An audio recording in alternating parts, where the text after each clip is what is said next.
Shalom, bom dia, amada! Estamos aqui no Devocional da Manhã, Lucas capítulo 20. Eu quero dizer que você é uma mulher abençoada. Só de estar aqui ouvindo a palavra de Deus, Deus já quer derramar muitas bênçãos sobre você, porque Ele percebe seu coração com fome e com sede de Deus. Então eu já profetizo bênçãos sem medidas em todas as suas áreas.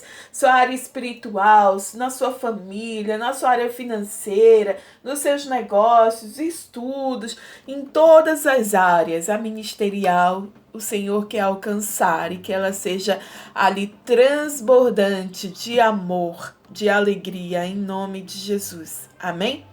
Bom, nós vamos aqui começar a estudar o livro, o capítulo 20 do livro de Lucas. Mas antes de a gente começar, nós precisamos orar. Vamos orar?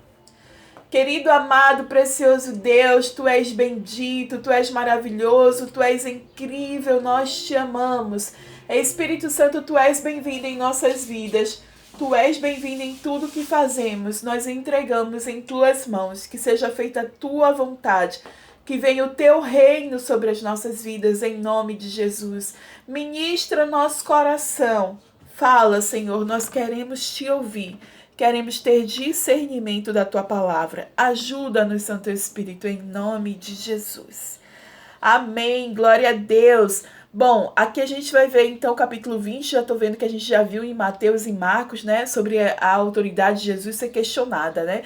E se Jesus foi questionado, Jesus sendo Jesus, imagine eu e você. Então não fique aí se vitimizando, se achando, coitada de mim, ninguém acredita em mim, olha, eles querem me colocar à prova.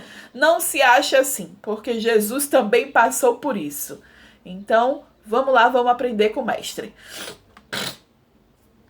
Perdão. Certo dia, quando Jesus estava ensinando o povo no templo e pregando as boas novas, chegaram-se a eles os chefes dos sacerdotes, os mestres da lei, os líderes religiosos e lhes perguntaram: com que autoridade estás fazendo estas coisas? Quem te deu autoridade? E ele respondeu: eu também lhe farei uma pergunta. Digam-me, o batismo de João era do céu ou era dos homens? E eles discutiam entre si, dizendo: se dissermos do céu, ele perguntará: então por que vocês não creram nele? Mas se dissermos dos homens, todo o povo nos apedrejará, porque convencidos estão de que João era um profeta. E por isso responderam: não sabemos de onde era. E disse então Jesus: tampouco eu lhes direi com que autoridade eu estou fazendo essas coisas. Você viu que Jesus também foi no lance espiritual, né? Porque ficaram ali com que autoridade você está fazendo isso? Hoje nós sabemos, Deus respalda o Senhor Jesus e nos respalda hoje, né? Essa é a autoridade que vem dos céus. Sem isso a gente não consegue fazer. E quando ele é ali questionado, ele questiona sobre João, porque João era o Elias, João era um grande profeta que veio para abrir o caminho, né, no deserto para Jesus, foi aquele que pregou a palavra, só que Jesus não queria que eles tivessem dúvida, queria que eles tivessem certeza, porque o povo tinha certeza que João era um profeta, mas os mestres da lei não. E aí Jesus também, não vou falar nada para vocês. Agora a gente vai falar sobre a parábola dos lavradores. A gente também viu essa parábola em Mateus e Marcos. E vamos seguir aqui e vamos ver o que Lucas nos traz. Então Jesus passou a contar ao povo esta parábola. Certo homem plantou uma vinha, arrendou a alguns lavradores e ausentou-se por longo tempo. Na época da colheita, ele enviou um servo aos lavradores para que entregassem parte do fruto da vinha. Mas os lavradores o espancaram e o mandaram embora de mãos vazias. Ele mandou outro servo, mas a esse também espancaram, o trataram de maneira humilhante, mandando-o embora de mãos vazias. Enviou ainda um terceiro, e eles o feriram e o expulsaram da vinha. Então o proprietário da vinha disse: que farei? Mandarei meu filho amado? Quem sabe o respeitarão. Mas, quando os lavradores o viram, combinaram entre si, dizendo: este é o herdeiro, vamos matá-lo, e a herança será nossa. E assim lançaram-no fora da vinha e o mataram. E o que lhes fará o dono da vinha? Matará aqueles lavradores e dará a vinha a outros? E quando o povo ouviu isso, disse que isso nunca aconteça. E Jesus olhou fixamente para eles e perguntou: então qual é o significado do que está escrito? A pedra que os construtores rejeitaram tornou-se a pedra angular. E todos O que cair sobre esta pedra será despedaçado, e aquele sobre quem ela cair será reduzido ao pó. E os mestres da lei e os chefes dos sacerdotes procuravam uma forma de prendê-lo imediatamente, pois perceberam que era contra eles que havia contado essa parábola. Todavia tinham medo do povo. Então, a pedra que os construtores rejeitaram tornou-se a pedra angular. E Jesus foi rejeitado pelos judeus, pelo seu próprio povo. E ele estava contando, sim, porque Deus mandou profetas e ali foram esquartejados, Quantos profetas foram mortos, quantos profetas os próprios judeus, o próprio povo matou. E agora ele estava mandando o filho amado dele. E o que eles fariam, Enviariam Jesus à cruz. E era disso que Jesus estava falando, sim. Para que eles abrissem os olhos e lembrassem disso depois também. E até, vendo a promessa cumprida, a pedra que os construtores rejeitaram tornou-se a pedra angular. Que Jesus é nossa pedra angular. Amém? Vamos seguir o pagamento de impostos a César. A gente viu isso em Mateus e Marcos também. Pondo-se a vigiá-lo, eles mandaram espiões que se fingiam justos para apanhar Jesus em algumas coisas que ele dissesse, de forma que o pudessem entregar ao poder e à autoridade do governador. E assim os espiões lhe perguntaram: Mestre, sabemos que falas e ensinas o que é correto, o que não mostras parcialidade, mas ensinas o caminho de Deus conforme a verdade. É certo pagar impostos a César ou não? E ele percebeu a astúcia deles e lhes disse: Mostre-me um denário. De quem é a imagem e a inscrição que há nele? De César, responderam eles. E ele lhes disse: Portanto, deem a César o que é de César e deem a Deus o que é de Deus. E não conseguiram apanhá-lo em nenhuma palavra diante do povo. Admirados com a sua resposta, ficaram em silêncio. Deem a César porque nós temos leis, Tem as leis dos homens, tem as leis de Deus, e nós sermos obedientes, nós seguirmos. Então aqui nós temos, no caso de César, naquela época era o Império Romano. Hoje nós temos prefeitos, presidentes, vereadores, temos autoridades e nós precisamos sim servir e seguir. E eu vou te falar uma coisa: falar mal de autoridade, seja quem for, atrai maldição sobre a sua vida. Um líder religioso, você vai falar mal, você está traindo maldição sobre a sua vida. A autoridade de pai e mãe, está falando mal de pai e mãe, você está traindo a maldição sobre a sua vida. Sobre líderes, professores, chefes, falar mal de chefe, você está atraindo maldição sobre a sua vida. Seja de um vereador, um prefeito, um governador, um senador, um deputado, um presidente. Quando você fala mal de autoridades, você está atraindo maldições sobre a sua vida. Então abençoe as autoridades que estão sobre a sua vida e atrai a bênção sobre você. E aqui ele está falando de nós seguirmos as leis dos homens, de obedecermos as leis dos homens e estarmos também de acordo com a lei de Deus, obedecermos as leis de Deus. E é isso que Jesus nos fala, para obedecermos as leis dos homens e as leis de Deus, para vivermos bem. Amém? Que assim seja. Versículo 27. Alguns dos saduceus que diziam que não há ressurreição aproximaram-se de Jesus com a seguinte questão: Mestre, disseram eles, Moisés nos deixou escrito que o irmão de um homem morrer e deixar a mulher sem filhos, este deverá casar-se com a viúva e ter filhos, para que seu irmão...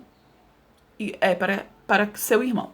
Havia 7 irmãos. O primeiro casou-se e morreu sem deixar filhos. O segundo e o terceiro e depois também os outros casaram-se com ela e morreram os 7 sucessivamente sem deixar filhos. Finalmente morreu também a mulher. Na ressurreição, de quem ela será esposa, visto que os 7 foram casados com ela? Eu só tenho a misericórdia dessa mulher que passou pelos 7 irmãos, Misericórdia. Vamos lá. Jesus respondeu: Os filhos desta era casam-se e são dados em casamentos. Mas os que forem considerados dignos de tomar parte na era que há de vir, na ressurreição dos mortos, não se casarão, nem serão dados em casamento. E não podem mais morrer, pois são como anjos, são filhos de Deus, visto que são filhos da ressurreição. E que os mortos ressuscitam. Já Moisés mostrou no relato da sarça, quando ao Senhor ele chama Deus de Abraão, Deus de Isaque e Deus de Jacó. Ele não é Deus de mortos, mas é Deus de vivos, pois para ele todos vivem. E alguns dos mestres da lei disseram: Respondeste bem, mestre. E ninguém mais ousava fazer-lhe perguntas. E aqui é importante a gente entender acerca da ressurreição. Eu já falei para você que não tem esse lance de purgatório, né?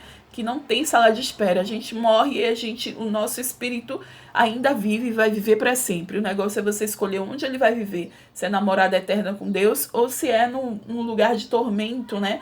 Que cheira a enxofre, que tem fogo, que é o inferno. Então, assim, a gente morre automaticamente, a gente já está indo para a nossa morada, seja qual for. O nosso espírito vai ali desfrutar, seja da vida eterna com Deus ou seja da vida eterna com o diabo. Então, aqui ele deixou bem claro que tem sim a ressurreição, que não é nesta era, mas é na era que há de vir. É na ressurreição, é na eternidade com Deus ou com o inferno.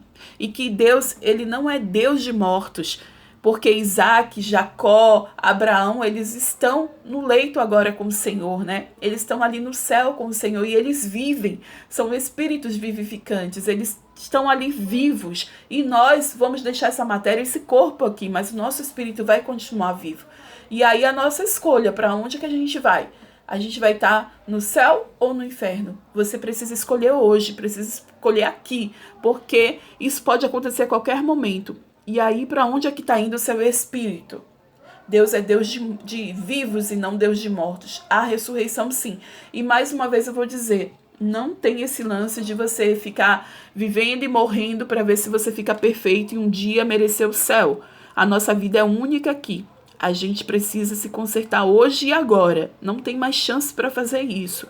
Porque assim que o nosso corpo acaba, o nosso espírito vai continuar vivo e a gente tem que saber para onde ele vai.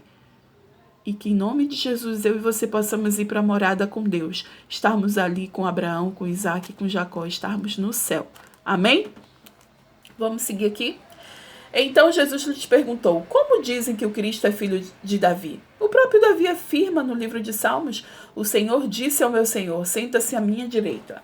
Bom, aqui é Cristo, né, sendo o Senhor de Davi. Tá terminando, tá bom? Falta só isso aqui. Até que eu ponha os teus inimigos como estrado para os pés. Portanto, Davi chama Senhor. Então, como é que ele pode ser seu filho? Estando todo o povo a ouvi-lo, Jesus disse a seus discípulos, cuidado com os mestres da lei.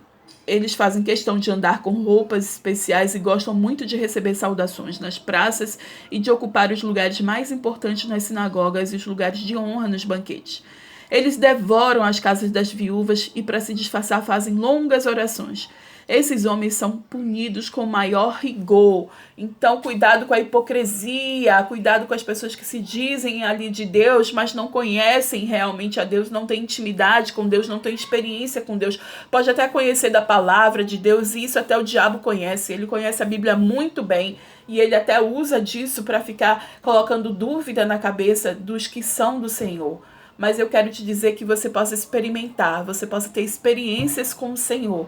E tá ali também pedindo confirmação de Deus sobre o que você recebe de palavras, principalmente daquelas profecias que vêm, Deus mandou te falar. Que você peça confirmação de Deus, porque nem todo mundo tem intimidade com o Senhor e fala da sua alma.